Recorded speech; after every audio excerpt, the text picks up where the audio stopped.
Welcome to Dan's Talks. My guest today is Austin Stark, movie producer, director for quite a number of them, including movies that featured Peter Fonda and Nicolas Cage, and we'll get to all of that.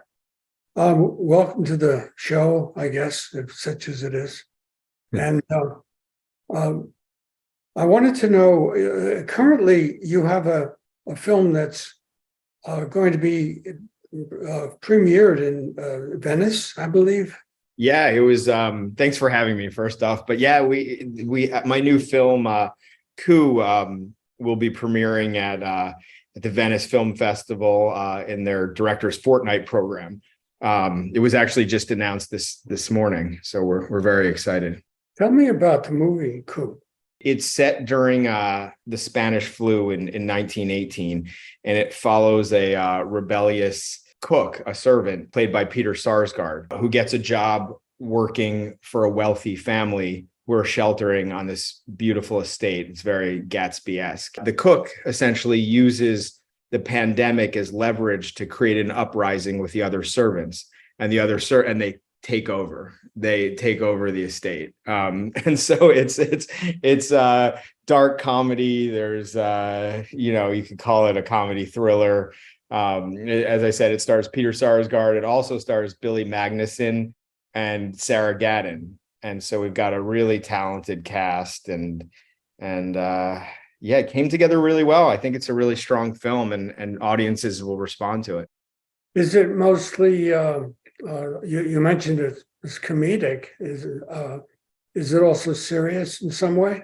In some ways. I mean, it certainly has a social message to it. It speaks to how divided our country is right now, and also, class struggles over the last 100 years.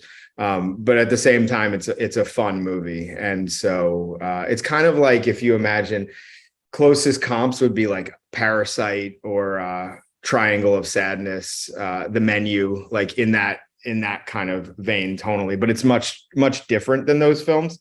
One being that it's a period piece, but it's also I think we've created something that's completely original. How did you get into filmmaking? I was reading about you, and it seems you started making movies when you were 21.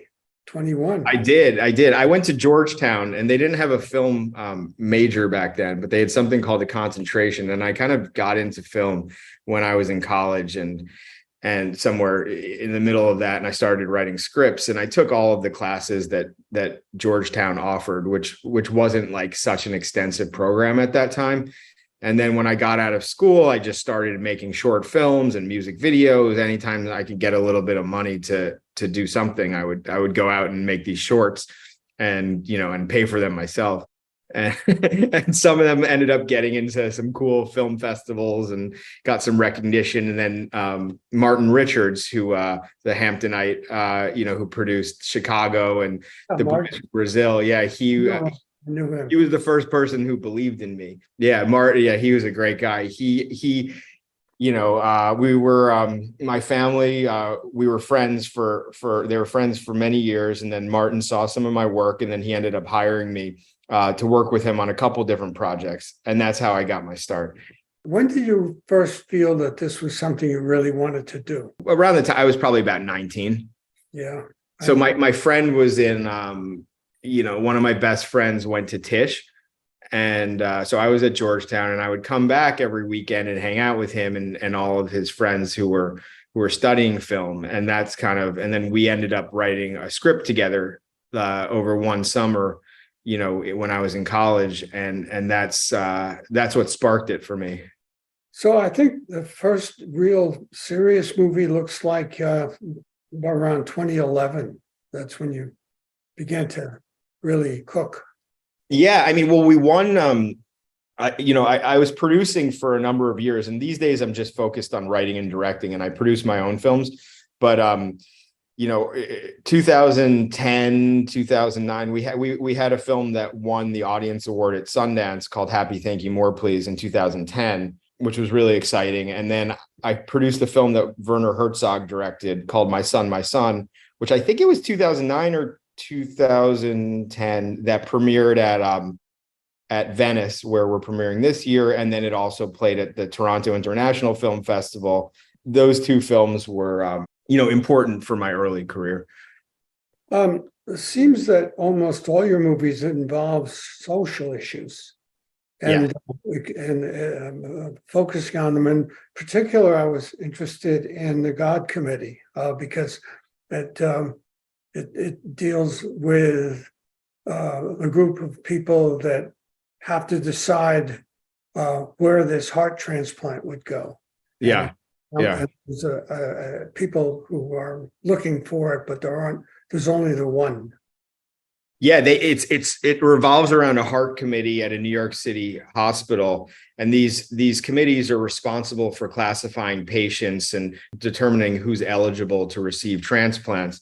And it centers around a unique situation where this committee, because one of their patients who's set to receive a transplant dies on the operating table. And so the heart, when you remove them from a donor's body, there's only a certain amount of time before they expire. So because this heart suddenly becomes available because somebody died on the operating table.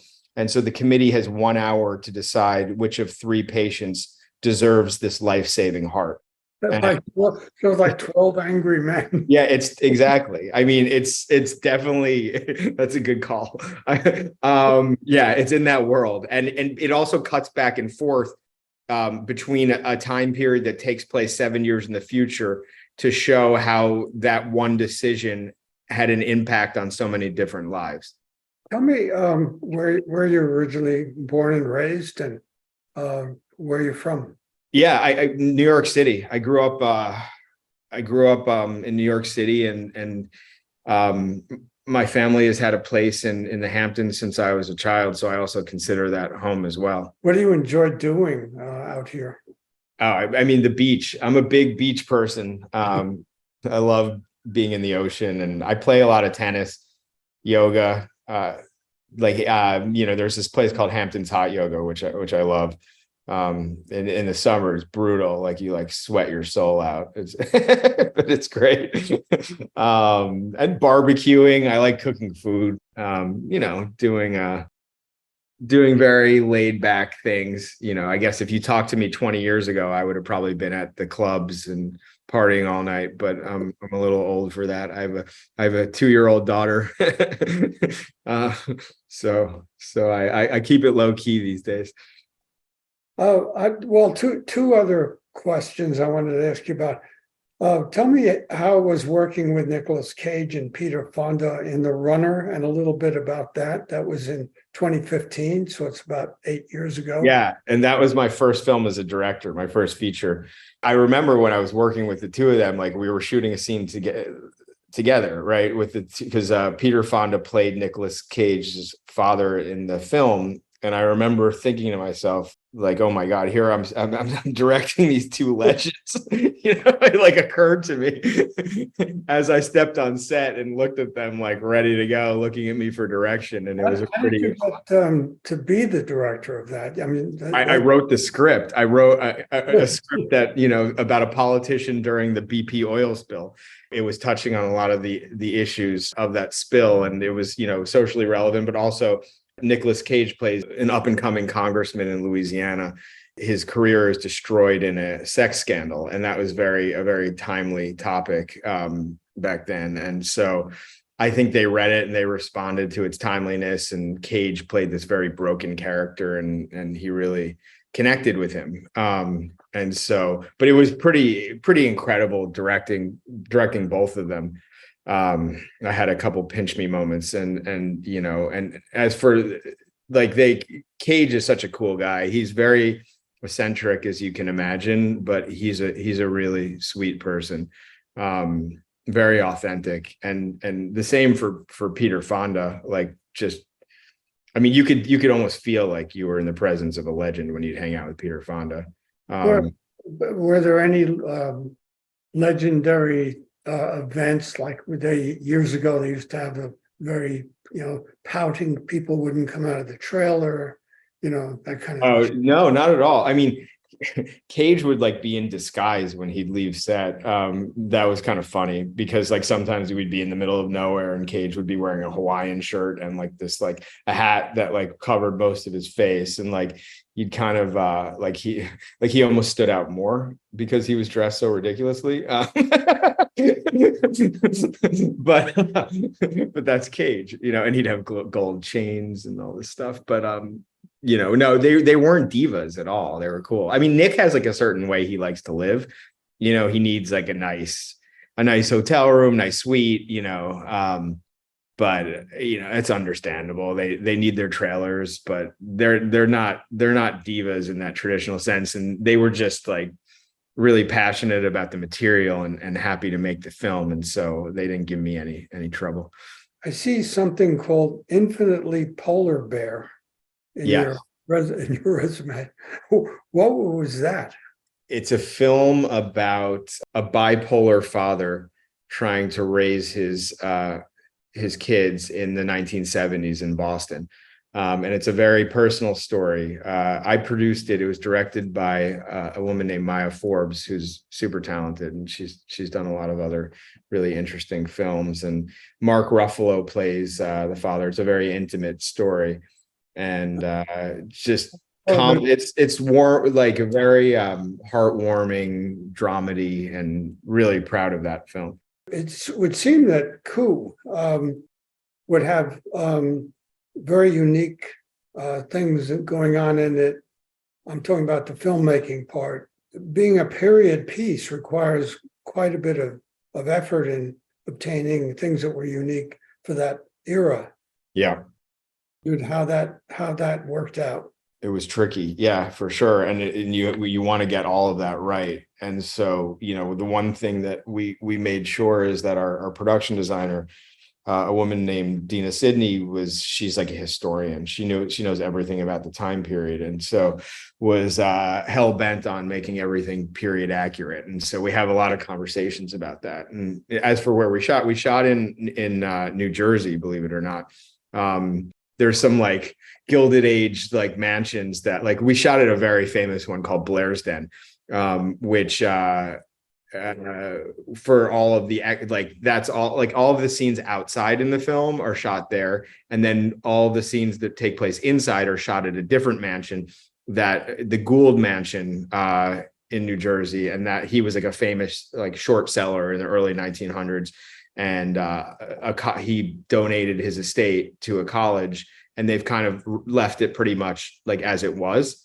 And so we got really lucky to be able to shoot there. The details were left intact from the early 1900s. And of course, like we augmented it with our own production design, but it really helped us to be able to make the film on a budget that's really not like that large.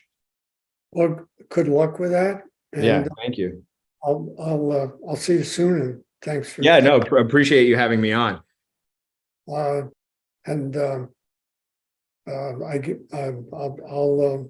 see you soon. I was glad to meet you, and yeah, especially with your daughter. That was fun. Yeah, exactly. Yeah, no, it was great to meet you too, and thank you so much. This was fun. Okay. All right, have a good one, Dan. I'll speak to you soon.